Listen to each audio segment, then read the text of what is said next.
Video na ito, ipapakita ko sa inyo ang mga idea kung paano magtanim ng upland kangkong gamit ang container or lumang galon. Ang idea na ito ay nagmula pa sa ibang bansa, kaya malaking bagay na matutunan natin ito upang makakuha tayo ng idea. Ang unang gagawin, ibabad sa tubig ang buto sa loob ng 24 na oras upang mamagay ito para mabilis itong mag-germinate. Ngayon naman, gagawa ng punlaan para makasigurado ka kung mabubuhay ba ang buto o hindi. Sa ganitong paraan makapili ka pa ng magandang quality ng seedlings. Ang paglagay ng egg tray sa ibabaw ng lupa, optional lang ito. Ang purpose nito para mabilis mahiwalay ang seedlings kapag nilipat mo ito.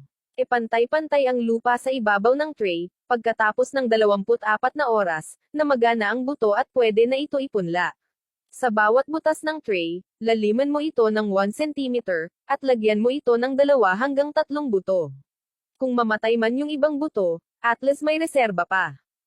Pagkatapos, tabunan ang buto, at diligan mo ito para manatili ang moisture nito, upang mapabilis ang pag-germinate ng buto.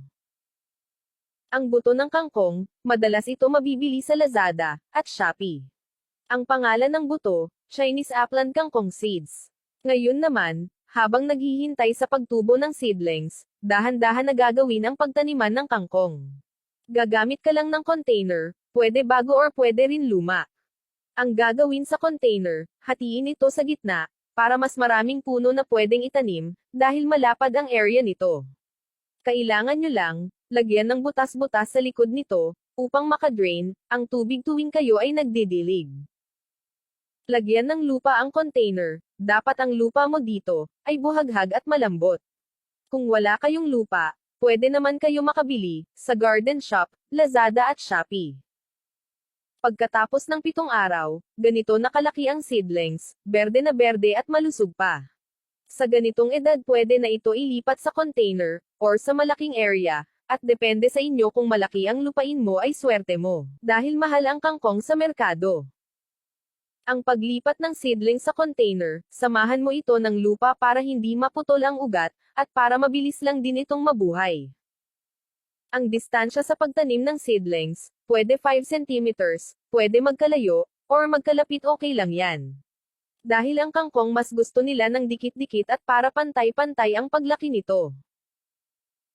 Ang paglagay ng eggshell, sa pananim na tulad nito, nakakatulong ito sa pagpatibay ng ugat at puno.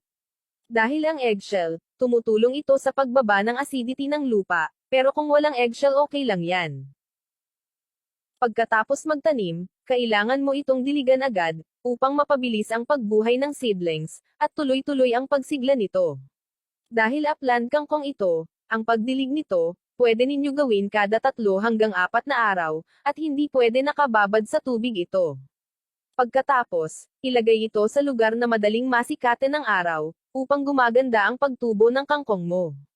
Sa ganitong paraan mas maraming customer ang bibili sa kangkong mo, dahil hindi ito ordinaryong kangkong na kahit saan lang makikita o tinatanim. Dapat ang kangkong, inalagaan at tinatanim, dahil pagkain ito ng mga tao dapat malinis ang kangkong mo.